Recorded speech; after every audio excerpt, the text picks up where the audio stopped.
My dear students and parents, this is Daniel and welcome back to our channel. Tamil Nadu medical கவுன்சிலிங்கில் 2026 NEET தேர்வு முடிச்சதுக்கப்புறம் medical counselling மூலமாக MBBS அல்லது BDS seat எடுக்கணும் அப்படிங்கிற ஒரு பிளானில் நீங்கள் இருந்தீங்கன்னா இந்த வீடியோவில் நான் சொல்லக்கூடிய டாக்குமெண்ட்ஸ் எல்லாம் உங்ககிட்ட கரெக்டாக இருக்கா அப்படிங்கிறத என்ஷோர் பண்ணிக்கோங்க. ஒருவேளை இதில் ஏதாவது இல்லைன்னா அதை சரி பண்ணி வைத்துக் கொள்வதற்கான கால அவகாசம் அப்படிங்கிறது நமக்கு இப்போ இருக்குது. நீட் எக்ஸாம் நமக்கு தெரியும் மே மாதம் 3ஆம் தேதி நடக்க போகுது. எக்ஸாமினேஷன் முடிஞ்சு 20 அல்லது 30 நாட்களுக்குள்ள நீட் ரிசல்ட் அப்படிங்கிறது வந்துடும். ரிசல்ட் வந்ததுக்கப்புறம் மெடிக்கல் கவுன்சிலிங் ஆரம்பிப்பாங்க இல்லையா? அந்த மெடிக்கல் கவுன்சிலிங்க்கு தமிழ்நாடு மெடிக்கல் செலெக்ஷன் கமிட்டி இப்போ ஒரு அஃபீஷியல் நோட்டிஃபிகேஷன் கொடுத்துருக்காங்க. என்னென்ன டாக்குமெண்ட்ஸ் தேவை அப்படிங்கிறத அதை பற்றி தான் இந்த வீடியோவில் டிஸ்கஸ் பண்ண போகிறோம். இது வரைக்கும் நீங்கள் நம்ம சேனலை சப்ஸ்கிரைப் பண்ணல, ஃபர்ஸ்ட் டைம் நம்ம வீடியோக்கு வந்திருக்கீங்க அப்படின்னா மறக்காமல் நம்ம சேனலை சப்ஸ்கிரைப் பண்ணி வச்சுக்கோங்க. அண்ட் மறக்காமல் இந்த வீடியோவை லைக் பண்ணிவிட்டு உங்களுடைய நண்பர்கள் உறவினர்கள் யாராவது மருத்துவ கலந்தாய்வுக்காக காத்து கொண்டிருக்காங்கன்னா அவங்களுக்கு மறக்காமல் ஷேர் பண்ணிவிடுங்க. பிகாஸ் இந்த இன்ஃபர்மேஷன் கண்டிப்பாக உங்களுடைய மெடிக்கல் கவுன்சிலுக்கு ஹெல்ப்ஃபுல்லாக இருக்கும். ஸோ ஃபர்ஸ்ட் திங், எல்லா மாணவர்களுக்கும் தேவையான documents for all the candidates என்னென்ன டாக்குமெண்ட்ஸ் வேணும் அப்படிங்கிறத லிஸ்ட்டில் நான் காமிச்சிடுறேன். எல்லாத்துக்கும் தேவையானது ஒன்று, நீட் யூஜி அட்மிட் கார்டு. நமக்கு எல்லாத்துக்கும் தெரியும் நீட் எக்ஸாமினேஷனுடைய அட்மிட் கார்டு இப்போ ரிலீஸ் ஆகிடுச்சு இல்லைங்களா? இந்த அட்மிட் கார்டை வச்சு தான் நீங்கள் எக்ஸாமினேஷன் அப்படிங்கிறத எழுத போகிறீங்க. இந்த அட்மிட் கார்டை டவுன்லோட் பண்ணி உங்களுடைய மெயில்லையோ அல்லது பென்ட்ரைவ்லையோ வாட்ஸ்அப்லேயோ சேவ் பண்ணி சாஃப்ட் காப்பி வச்சுக்கோங்க. இது ரொம்ப ரொம்ப ரொம்ப ரொம்ப முக்கியம், சரிங்களா? இதுதான் ஃபர்ஸ்ட் டாக்குமெண்ட். ரெண்டாவது முக்கியமான டாக்குமெண்ட் என்னன்னு சொல்லி கேட்டீங்க அப்படின்னா, class 10 mark sheet, both sides of certificate, front page and back page ரெண்டையும் ஸ்கேன் பண்ணி சாஃப்ட் காப்பியை நீங்கள் வச்சுக்கணும். இது 10th சர்டிஃபிகேட், ஓகேங்களா? அடுத்ததா 11th mark sheet. 11th mark sheet எல்லாத்துக்கும் கிடைக்காது. ஒரு சில போர்ட்ஸில் ஒரு சில ஸ்கூல்ஸில் 11th மார்க் ஷீட் கொடுப்பாங்க. அது பப்ளிக் எக்ஸாமாக இருக்கும். பெரும்பாலான இடங்களில் 11th அப்படிங்கிறது வந்து ஸ்கூல் லெவலில் எக்ஸாமினேஷன் நடக்குது அப்படிங்கிறது தான் இருக்குது. ஸோ உங்கள் ஸ்கூலில் சர்டிஃபிகேட் கொடுத்தாங்கன்னா அது இருந்துச்சுன்னா அதனுடைய front and back side. And 11th HSC 12th certificate, 12th mark sheet, அதுவும் both sides of mark sheet or any other equivalent examination. So இது வந்து நீங்கள் இந்த 3 டாக்குமெண்ட்டில் 11th ஆப்ஷனல் தான். உங்களுக்கு இருந்ததுன்னா வாங்கி வச்சுக்கோங்க. NEET UG admit card, class 10 class 12 mark ஷீட்ஸ்னுடைய front page and back page ரெண்டையும் ஸ்கேன் பண்ணி வைங்க. இதெல்லாம் எங்கள் ஸ்கூலில் இருக்குது சார், இன்னும் கொடுக்கல அப்படின்னா வாங்கிடுங்க. நீங்கள் தான் 12th முடிச்சிட்டிங்கல்ல, ஸோ அதனால் உங்கள் ஸ்கூல்லேருந்து வாங்கிடலாம். 12th ரிசல்ட் வந்ததுக்கப்புறம் மார்க் ஷீட் வரும், அதையும் நீங்கள் இது பண்ணிக்கலாம். So admit card you have it already, you have downloaded and அதை வச்சு தான் நீங்கள் எக்ஸாம் எழுத போகிறீங்க. ஒரிஜினல் அட்மிட் கார்டை நீங்கள் எக்ஸாம் ஹாலில் கொடுத்துட்டு வந்துடுவீங்க. பட் சாஃப்ட் காப்பி உங்களுக்கு இருக்கும், அதை நீங்கள் வச்சுக்கலாம். அடுத்ததாக transfer certificate obtained after the completion of HSC or equivalent certificate, equivalence courses. நீங்கள் 12th முடிச்சதுக்கப்புறம் உங்கள் ஸ்கூல்ல இருந்து கொடுக்கக்கூடிய ட்ரான்ஸ்ஃபர் சர்டிஃபிகேட், அதனுடைய soft copy front page back page scan பண்ணி வச்சுக்கோங்க. அடுத்ததாக பார்த்தீங்கன்னா certificate for proof of study. இது என்ன சார் ப்ரூஃப் ஆஃப் ஸ்டடி அப்படின்னு சொல்லி கேட்டிங்கன்னா, போனஃபைட் சர்டிஃபிகேட். போனஃபைட் சர்டிஃபிகேட் வாங்கணும். எங்கேருந்து வாங்கணும் அப்படின்னு சொல்லி கேட்டிங்கன்னா, 6th 12th வரைக்கும் நீங்கள் எந்த ஸ்கூல்லலாம் படிச்சிங்களோ அத்தனை ஸ்கூலில் இருந்தும் நீங்கள் போனஃபைட் சர்டிஃபிகேட் வாங்கணும். உதாரணத்துக்கு ஒரு மாணவர் வந்து 6th 7th ஒரு ஸ்கூலில், 8th ஒரு ஸ்கூலில், 8th 10th வரைக்கும் ஒரு ஸ்கூலில், 11th and 12th ஒரு ஸ்கூல் அப்படின்னா 1, 2, 3 இந்த 3 ஸ்கூல்லையுமே நீங்கள் போனஃபைட் சர்டிஃபிகேட் அப்படிங்கிறது வாங்கணும். இல்லை நான் வந்து ஃபஸ்ட் ஸ்டாண்டர்ட்லேருந்து 12th வரைக்கும் ஒரே ஸ்கூல் தான் அப்படின்னா அந்த ஒரு ஸ்கூலில் மட்டும் வாங்கினா போதும். இவங்க கேட்டிருக்கிறது proof of study from 6th standard to 12th standard. 6th 12th வரைக்கும் நீங்கள் எந்த போர்டில் படிச்சீங்க, எந்த ஸ்கூலில் படிச்சிங்களோ அத்தனை ஸ்கூல்ல இருந்தும் வாங்கணும். For the candidates who have studied completely in Tamil Nadu, எல்லா மாணவர்களுமே வாங்கி வச்சுக்கிறது நல்லது. நான் வந்து வேற மாநிலத்தை சேர்ந்தவங்க, ஆனால் தமிழ்நாட்டில் வந்து 6th 12th வரைக்கும் படிச்சிருப்பாங்கல்ல, அவங்களுக்கு இது கட்டாயம் தேவை, ஓகேங்களா? உங்களுக்கு கம்பல்சரி தேவை. கவுன்சிலிங்கே நம்ம அப்லோட் பண்ணணும். இது வந்து ஃபார் ஆல் த கேண்டிடேட்ஸ் இந்த லிஸ்ட்டில் தான் இந்த 6th to 12th அப்படிங்கிறது கொடுத்துருக்காங்க. ஸோ எல்லா மாணவர்களும் வாங்கி வச்சுக்கோங்க. நீங்கள் அப்ராடில் படிச்சிருந்தாலும் சரி இதை வாங்கி வைக்கிறது நல்லது. ஏன் அப்படின்னா சில காலேஜஸில், மெடிக்கல் காலேஜஸில் during the time of admission அவங்க இந்த போனஃபைட் சர்டிஃபிகேட் எங்கே அப்படின்னு சொல்லி கேட்குறாங்க. ஸோ அதனால் அதை நீங்கள் வாங்கிக்கிறது அப்படிங்கிறது நல்லதுங்க. ஸோ 12th முடிச்சதுக்கப்புறம் நீங்கள் வாங்கிடுங்க. அடுத்து இன்னும் சில டாக்குமெண்ட்ஸ் இருக்குது. Community certificate if applicable. நீங்கள் வந்து BC, BCM, MBC, SC, SCA, ST இந்த கேட்டகரிஸில் ஏதாவது ஒரு கம்யூனிட்டியை சேர்ந்த மாணவர்களாக இருந்தீங்கன்னா கம்யூனிட்டி சர்டிஃபிகேட் அவசியம். ஓப்பன் கேட்டகரியாக இருந்தால் கம்யூனிட்டி சர்டிஃபிகேட் இருக்காது. ஸோ அதனால் வேண்டியது. அதனால தான் இஃப் அப்ளிகபிள் போட்டிருக்காங்க. For BC, BCM, MBC, SC, SCA, எஸ்டிக்கு எல்லாத்துக்குமே நமக்கு கம்யூனிட்டி சர்டிஃபிகேட் அவசியம் தேவை, ஓகேங்களா? அடுத்ததான் நேட்டிவிட்டி சர்டிஃபிகேட். இது என்ன சார் நேட்டிவிட்டி சர்டிஃபிகேட் அப்படின்னா, நேட்டிவிட்டி சர்டிஃபிகேட் அப்படிங்கிறது வந்து நீங்கள் தமிழ்நாட்டை சேர்ந்த மாணவர் தான் அப்படிங்கிறத ஊர்ஜிதப்படுத்துவதற்கான சர்டிஃபிகேட். இந்த நேட்டிவிட்டி சர்டிஃபிகேட்டில் if your birth place is Tamil Nadu, நீங்கள் பிறந்ததே தமிழ்நாடு, தமிழ்நாட்டில் ஏதோ ஒரு மாவட்டத்தில் நீங்கள் பிறந்திருக்கீங்க அப்படின்னா he is a native of Tamil Nadu by birth அப்படின்னு போடுவாங்க. ஓகேங்களா, பை பர்த்னு இருக்கும். ஒருவேளை நீங்கள் வந்து பிறந்தது வந்து வேற இடத்துல, நீங்கள் வந்து தமிழ்நாட்டில் பிறக்கல, ஆனால் you are native of Tamil Nadu, ஏன்னா தமிழ்நாட்டை சேர்ந்தவன் தான், ஆனால் அப்ராடில் குழந்தைங்க பிறந்திருந்தாங்க அப்படின்னா பை ரெசிடென்ஸ் அப்படின்னு சொல்லி கொடுப்பாங்க. ஓகேங்களா, ரெசிடென்ஸ்னு கொடுப்பாங்க. இந்த பை பர்த்னு இருக்கிறது ப்ரிஃபரபிள், பை ரெசிடென்ஸ்னு இருந்தாலும் ஓகே தான். அப்பான் சர்டன் கேசஸ் நீங்கள் மற்ற டாக்குமெண்ட்ஸை வச்சு நீங்கள் அதை ப்ரூவ் பண்ணிக்கலாம். அடுத்ததாக பார்த்தீங்க அப்படின்னா documents of parents need to be uploaded for the candidate who claim their native as Tamil Nadu for communal reservation. இது என்ன சார் அப்படின்னு கேட்டிங்கன்னா BC, BCM, MBC, SC, SCA, ST இதெல்லாம் கம்யூனிட்டிஸ். இந்த இதுக்கெல்லாம் கம்யூனல் ரிசர்வேஷன் இருக்குது. ஓப்பன் கேட்டகரிக்கு 31% அது போயிடுது. பிசினா 26%, எம்பிசினா அதுக்கு ஒரு பர்சன்டேஜ், எஸ்சினா ஒரு பர்சன்டேஜ், பிசிஎம்முக்கு ஒரு பர்சன்டேஜ்னு சொல்லி எல்லாத்துக்கும் தனித்தனியாக ரிசர்வேஷன் கொடுக்குறாங்கல்ல. நீங்கள் இந்த ரிசர்வேஷன் கவர்மெண்ட் கோட்டாவில் நீங்கள் இதை கிளைம் பண்ணுறதாக இருந்தால் யூ நீட் these documents. என்னென்னு சொல்லி பாருங்க, community certificate of either one of the parents, so either father or mother, அம்மா அல்லது அப்பாவுடைய கம்யூனிட்டி சர்டிஃபிகேட் அவசியம். உங்களுக்கு என்ன கம்யூனிட்டி போட்டிருக்கோ அதே கம்யூனிட்டி இருக்கக்கூடிய பேரண்ட். இப்போ வந்து இன்டர்காஸ்ட் மேரேஜாக இருந்துச்சுன்னா 2 பேத்துக்கும் வேற வேற cost name and community name இருக்கலாம். பட் உங்களுடைய கம்யூனிட்டியில் எது இருக்கோ, யாரோட எந்த பேரண்ட்டை பேஸ் பண்ணி நீங்கள் கம்யூனிட்டி சர்டிஃபிகேட் வாங்கியிருக்கீங்களோ அந்த பேரண்ட்டோட கம்யூனிட்டி சர்டிஃபிகேட்டை நீங்கள் ப்ரொடியூஸ் பண்ணணும். ஓகேங்களா, இதை நீங்கள் ஞாபகத்தில் வச்சுடுங்க. அடுத்ததாக பார்த்தீங்கன்னா 10th document income certificate of parent for the candidates claiming fee exemption. இது என்ன சார் ஃபீஸ் எக்ஸம்ஷன் அப்படின்னு சொன்னால், ஃபீஸ் எல்லாம் எக்ஸம்ஷன் இருக்கா அப்படின்னு சொல்லி கேட்டிங்கன்னா S, there are fees exemption for certain categories. யாருக்கெல்லாம் அப்படின்னு சொல்லி கேட்டிங்கன்னா SC, SCA and ST and converted Christians. ஓகேங்களா, கன்வெர்டட் கிறிஸ்டியன்ஸ் இந்த 4 கேட்டகரி ஆஃப் கேண்டிடேட்ஸுக்குமே ஃபீஸ் எக்ஸம்ஷன் அப்படிங்கிறது இருக்குது அப்பான் சர்டன் கண்டிஷன்ஸ். என்ன கண்டிஷன் அப்படின்னு கேட்டிங்கன்னா உங்களுடைய ஆனுவல் இன்கம் லெஸ் தேன் 2.5 lakhஸாக இருக்கும். சரிங்களா, 2.5 lakhஸை விட குறைவாக இருந்துச்சு அப்படின்னா உங்களுக்கு டியூஷன் ஃபீஸ் கட்டுவதில் எக்ஸம்ஷன் அப்படிங்கிறது கொடுப்பாங்க. Don't have to pay any tuition fee for both government quota and management quota. இதுதான் கவர்மெண்ட் ஆர்டர், ஜிஓ ஆர்டர். ஓகேங்களா, ஸோ இதை நீங்கள் ஞாபகத்தில் வச்சுக்கோங்க. இப்போ இந்த கண்டிஷன் ஃபுல்ஃபில் ஆகக்கூடிய இந்த கேட்டகரியை சேர்ந்தவர்களாக இருந்தால் அவங்களுக்கு இன்கம் சர்டிஃபிகேட் தேவை, மற்றவர்களுக்கு தேவையில்லை. ரைட், ஸோ அடுத்த டாக்குமெண்ட் பார்த்துடலாங்களா. Eligibility certificate. இது என்ன சார் எலிஜிபிலிட்டி சர்டிஃபிகேட் அப்படின்னு சொல்லி கேட்டிங்கன்னா நீங்கள் வந்து தமிழ்நாடு ஸ்டேட் போர்டில், நான் யாருக்கு இது தேவையில்லை அப்படிங்கிறத சொல்லிடுறேன், அதில் நிறைய 95% ஆஃப் கேண்டிடேட்ஸ் வந்து ஃபுல்ஃபில் ஆகிடுவாங்க.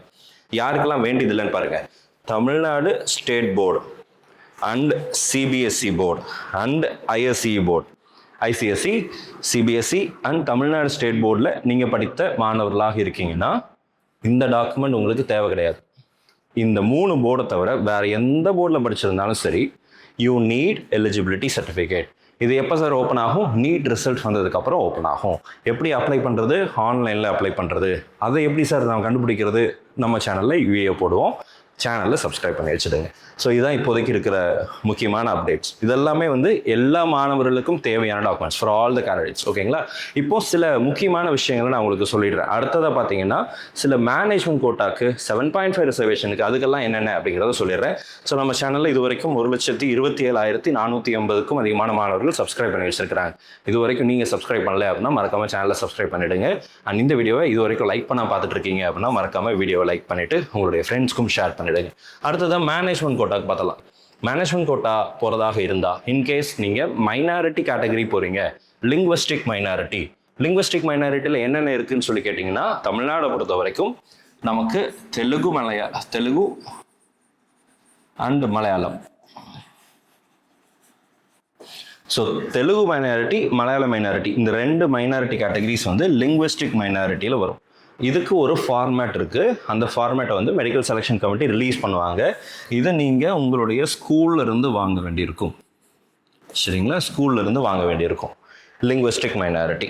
ஓகேங்களா, அடுத்ததாக பார்த்தீங்க அப்படின்னா ரிலீஜியஸ் மைனாரிட்டி. ரிலீஜியஸ் மைனாரிட்டி பொறுத்த வரைக்கும் தமிழ்நாட்டில் இருக்கக்கூடிய ரிலீஜியஸ் மைனாரிட்டி அப்படிங்கிறது ஒன்று தான், which is கிறிஸ்டியன். ஸோ இது எங்கே சார் அப்ளை பண்ணுறது அப்படின்னா you have to apply from tahsildar. Tahsildar ஆஃபீஸ்லேருந்து நீங்கள் அப்ளை பண்ணி வாங்கிக்கலாம். இதுக்கும் ஃபார்மேட் இருக்குது, which will be released by Tamil Nadu medical selection committee after NEET results. அந்த டைமில் பண்ணிக்கலாம். அடுத்ததாக மேனேஜ்மெண்ட் கோட்டா, நான் வந்து என்ஆர்ஐ கோட்டாவில் பார்ட்டிசிபேட் பண்ண விரும்புகிறேன் அப்படின்ற மாணவர்கள் என்னென்ன டாக்குமெண்ட் வச்சுக்கணும்? First thing, NRI status of the financial supporter issued by the Indian Embassy of the respective country under their seal or OCA card obtained on or before 4/3/2021. நீங்கள் OCA வரதாக இருந்தால் மார்ச் 2021 முன்னாடி, மார்ச் 4 2021 முன்னாடி வாங்கியிருந்த OCI கார்டை நீங்கள் use பண்ணிக்கலாம். இல்லைன்னா NRI category கீழே வரலாம். என்ஆர்ஐ அப்படின்னா your parents or your sponsor, உங்கள் ரிலேட்டிவ்ஸ், இவங்க என்ஆர்ஐ கேட்டகரிக்கு ஃபுல்ஃபில் ஆகும், என்ஆர்ஐயாக இருக்கணும். ஓகேங்களா? அவங்களுடைய எந்த கண்ட்ரியில் இருக்காங்களோ அங்கே உள்ள இந்தியன் எம்பசியிலேருந்து என்ஆர்ஐ சர்டிஃபிகேட் அப்படிங்கிற ஒன்று வாங்கணும். அந்த சர்டிஃபிகேட் வித் சீலோட வாங்கணும். அது நமக்கு தேவை. அதோடு சேர்த்து certificate of relationship between the NRI financial supporter and the candidate issued by the competent revenue authority, valid Indian passport of the NRI financial supporter. இப்போ யார் ஸ்பான்சர் பண்ணுறாங்களோ அவங்களுடைய பாஸ்போர்ட் நமக்கு தேவை. ஓகேங்களா? வேலிட் இந்தியன் பாஸ்போர்ட் தேவை. அதுபோல் இந்த ஸ்பான்சர் இருக்கார் இல்லையா, என்ஆர்ஐ சப்போர்ட்டர், ஃபினான்ஷியல் சப்போர்ட்டர், இவங்களுக்கும் கேண்டிடேட்டுக்கும் என்ன ரிலேஷன்ஷிப் அப்படிங்கிறத மென்ஷன் பண்ணி நம்ம ஒரு ரிலேஷன்ஷிப் சர்டிஃபிகேட் அப்படிங்கிறது வாங்கணும். இந்த ரிலேஷன்ஷிப் சர்டிஃபிகேட்டும் தாசில்தார் ஆஃபீஸ்லேருந்து தான் வாங்கணும். ஓகேங்களா? ஸோ இது நமக்கு அவசியமான முக்கியமான டாக்குமெண்ட். அடுத்த ஒரு டாக்குமெண்ட் இருக்குது, NRE, நான் ரெசிடென்ட் எக்ஸ்டர்னல் பேங்க் அக்கௌண்ட். இது வந்து என்ஆர்ஐ அக்கௌண்ட் ஹோல்டர்ஸ் இந்தியாவில் வச்சுருக்கக்கூடிய ஒரு எக்ஸ்டர்னல் அக்கௌண்ட்.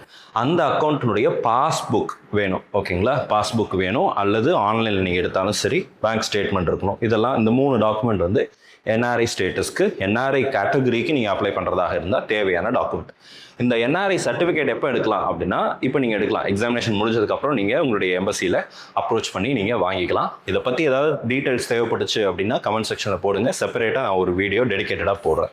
அடுத்து 7.5 ரிசர்வேஷனுக்கு கீழே கவர்மெண்ட் ஸ்கூலில் 6th 12th வரைக்கும் கவர்மெண்ட் ஸ்கூலில் படித்த மாணவர்களுக்கு. ஓகேங்களா? ஸோ இது எந்தெந்த கேட்டகரி அப்படின்னா 6th 12th வரைக்கும் ஒன்லி கவர்மெண்ட் ஸ்கூல். ஓகேங்களா? கவர்மெண்ட் எய்டட் இதில் வராது. கவர்மெண்ட் ஸ்கூலில் படித்த மாணவர்களுக்கு மட்டும் 7.5 ரிசர்வேஷன் அப்படிங்கிறது கொடுக்குறாங்க. இது கவர்மெண்ட் காலேஜஸ் வருது, ப்ரைவேட் காலேஜஸ் வருது. ப்ரைவேட் காலேஜஸ்னுடைய கவர்மெண்ட் கோட்டா. இப்போ இந்த இதில் நீங்கள் சேர்ந்தீங்க அப்படின்னா நோ டியூஷன் ஃபீஸ். ஓகேங்களா? No tuition fees. Tuition fees மட்டும் இல்லை, வேறு எந்த விதமான ஃபீஸும் நீங்கள் பே பண்ண வேண்டியதில்லை. ஸோ நோ ஃபீஸ், அதுதான் வந்து இதனுடைய அர்த்தம். ஆனால் வெகு சில கல்லூரிகள் என்ன பண்ணுறாங்க அப்படின்னா எக்ஸ்ட்ரா சார்ஜ் பண்ணுறாங்க. டியூஷன் ஃபீஸ் வாங்காமல் ஹாஸ்டல் எடுக்கிறீங்க, ஃபுட் அண்ட் அக்காமடேஷன் எடுக்கிறீங்கன்னா அதுக்குரிய சார்ஜ் அப்படிங்கிறது மட்டும் பண்ணுவாங்க. அதை நம்ம எந்தெந்த காலேஜஸ்னு விசாரிச்சுட்டு அதுக்கு தகுந்த மாதிரி சாய்ஸ் ஃபில்லிங் பண்ணிக்கிறது நல்லது. இவங்களுக்கு என்னென்ன வேணும்?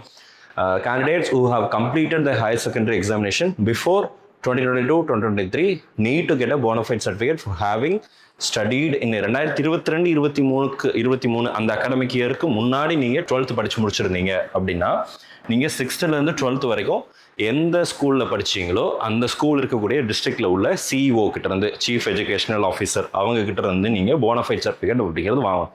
நான் இப்போ தான் படித்து முடிச்சுட்டு வரேன் அப்படின்னா நீங்கள் வாங்க வேண்டியதில்லை.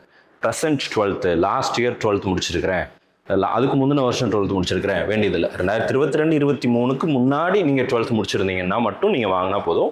ரீசெண்ட் இயர்ஸில் படிச்சிருந்தீங்கன்னா you have your EMIS number, இந்த MS நம்பர் இருக்கும்ல, அந்த நம்பர் இருந்துச்சுனாலே போதும். அந்த நம்பர் தேவை, அது TCயில் இருக்கும், நீங்கள் பார்த்துக்கலாம். ஓகேங்களா? அடுத்து பார்த்தீங்க அப்படின்னா candidates who have completed their higher secondary examination in 2022-2023 batch or after need not get bona fide certificate. இது பாருங்க, their details will be verified through the MS portal. நான் சொன்ன பாருங்க, அந்த MS நம்பர் தேவைப்படும் அப்படின்னா அந்த MS நம்பரை நீங்கள் கரெக்டாக தவறில்லாமல் என்டர் பண்ணிட்டீங்கன்னா நீங்கள் கவர்மெண்ட் ஸ்கூலில் தான் படிச்சிங்களா இல்லையா அப்படிங்கிற டேட்டாவை அவங்களே வெரிஃபை பண்ணிவிடுவாங்க. ஸோ இவங்களுக்கு இந்த bona fide certificate வேண்டியதில்லை. 2022-23 அப்புறம் நீங்கள் 12th படித்து முடிச்சிருந்தீங்க அல்லது 2022-23 படித்து முடிச்சிருந்தீங்கனாலும் உங்களுக்கு தேவையில்லை. அதற்கு முன்னாடி படித்து முடித்த 12th படித்த மாணவர்கள் bona fide certificate வாங்கணும். ஸோ இதுதான் 7.5 ரிசர்வேஷனுக்கு தேவையான டாக்குமெண்ட்ஸ். மிஸ்பா அகாடமிலேருந்து நீட் மெடிக்கல் கவுன்சிலிங்குரிய கைடன்ஸ் அப்படிங்கிறது கொடுக்குறோம். இந்த கைடன்ஸில் என்னென்ன டாக்குமெண்ட்ஸ் என்னென்ன ஃபார்மேட்டில் இருக்கணும், அண்ட் காலேஜஸ் எப்படி சூஸ் பண்ணுறது, கல்லூரிகள் எப்படி தரம் வைக்கிறது, ப்ரியாரிட்டைஸ் பண்ணுறது எப்படி, இந்த காலேஜுக்கு அப்புறம் எந்த காலேஜ் வைக்கலாம், காலேஜஸ் எப்படி இருக்குது, அண்ட் அதனுடைய ரியல் ஃபீட்பேக் என்ன, இந்த மாதிரி முக்கியமான விஷயங்கள் எல்லாம் பேரண்ட்ஸ்க்கு நம்ம தொடர்ந்து பல வருடங்களாக ஹெல்ப் பண்ணிட்டு வரோம். இன்னைக்கு சூழ்நிலையில் தமிழ்நாட்டுக்குள்ளே நீங்கள் எந்த காலேஜுக்குள்ளே நுழைஞ்சாலும் மிஸ்பானுடைய ஸ்டூடெண்ட்ஸ் அப்படிங்கிறவங்க உள்ளே இருப்பாங்க. So we know in and out of the colleges and the counselling ப்ராசஸை குறித்து நிறைய மாணவர்களுக்கு இது வரைக்கும் சப்போர்ட் பண்ணிட்டு இருக்கிறோம். ஸோ இந்த வருஷமும் இந்த கவுன்சிலிங் கைடன்ஸ் ப்ரோக்ராம் அப்படிங்கிறத நம்ம ஸ்டார்ட் பண்ணியிருக்கிறோம். ஆல்ரெடி நிறைய மாணவர்கள் பெற்றோர்கள் நம்ம கூட ஜாயின் பண்ணியிருக்கிறாங்க. இது வரைக்கும் நீங்கள் ஜாயின் பண்ணாமல் இருக்கீங்க, உங்களுக்கும் இந்த மாதிரி ஒரு சர்வீஸ் தேவைப்படுது, எனக்கு அந்த கவுன்சிலிங்னா என்னென்னு தெரியல, but I want a clear instruction, ஒரு எக்ஸ்பர்ட் கைடன்ஸ் எனக்கு தேவை அப்படின்னு நினச்சிங்க, நான் தவறு இல்லாமல் இந்த கவுன்சிலிங் ப்ராசஸை செய்யணும் அப்படின்னு நினச்சிங்க அப்படின்னா you can enrol with Misbah career academy NEET கம்பெனியனில் நீங்கள் ஜாயின் பண்ணிக்க முடியும்.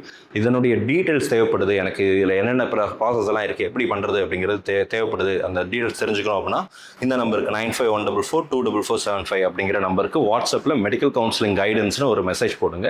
அதனுடைய கம்ப்ளீட் டீட்டெயில்ஸை நான் உங்களுக்கு வாட்ஸ்அப்பில் அனுப்புகிறேன். அதுக்கப்புறம் உங்களுக்கு இந்த சர்வீசஸ் தேவைப்படுது அப்படின்னா தாராளமாக நீங்கள் என்ரோல் பண்ணிக்கலாம். ஸோ இந்த வீடியோவில் நான் சொன்ன இந்த டாக்குமெண்ட்ஸ் எல்லாம் இப்போ இருந்தே ஸ்டார்ட் பண்ண ஆரம்பிச்சிருங்க. 3ஆம் தேதி எக்ஸாம் முடிகிற வரைக்கும் நீங்கள் ஹோல்ட் பண்ணுங்கள். மேபி எக்ஸாம் முடிஞ்சதுக்கப்புறம் students and parents can work together to get these documents ready. இந்த டாக்குமெண்ட்ஸ் எல்லாம் ரெடி பண்ணுறதுல நீங்கள் தயார் செய்து கொள்ளலாம். இந்த வீடியோ லென்த்தியான ஒரு வீடியோ தான், பட் இது வரைக்கும் நீங்கள் ஃபுல்லாக பார்த்துட்டு இருக்கீங்க அப்படிங்கிறதே ஒரு பெரிய விஷயம் தான். Because this is your medical counselling. இது உங்களுடைய மெடிக்கல் கவுன்சிலிங், உங்களுடைய மருத்துவ கனவு நிச்சயம் நினைவாகும்.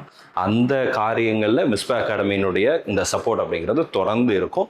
இது வரைக்கும் நீங்கள் நம்ம சேனலை சப்ஸ்கிரைப் பண்ணாமல் இருக்கீங்க அப்படின்னா மறக்காமல் சேனலை சப்ஸ்கிரைப் பண்ணிவிடுங்க. மெடிக்கல் கவுன்சிலிங்கில் A to Z starting from the documents ரிக்வயர்ட்லேருந்து காலேஜஸ் எப்படி சூஸ் பண்ணுறதுங்க மாதிரி கம்ப்ளீட் டீட்டெயில்ஸை யூடியூப்லேயும் ஃபேஸ்புக்லேயும் நம்ம வீடியோஸாக போஸ்ட் பண்ண போகிறோம். இது வரைக்கும் நீங்கள் சேனலை சப்ஸ்கிரைப் பண்ணாமல் ஃபாலோ பண்ணாமல் இருக்கீங்க அப்படின்னா மறக்காமல் ஃபாலோ அண்ட் சப்ஸ்கிரைப் பண்ணி வச்சுக்கோங்க. All very much and thank you so much. நம்ம சேனலில் பார்க்கக்கூடிய மாணவர்கள் மற்றும் பெற்றோர்களுக்கு இந்த நீட் தேர்வில் நல்ல மதிப்பெண்கள் கிடைக்கணும், நல்ல மருத்துவ கல்லூரிகளில் உங்களுக்கு இடங்கள் கிடைக்கணும்னு சொல்லி உங்களுக்கு நான் ப்ரே பண்ணிக்கிறேன். All very much and thank you so much.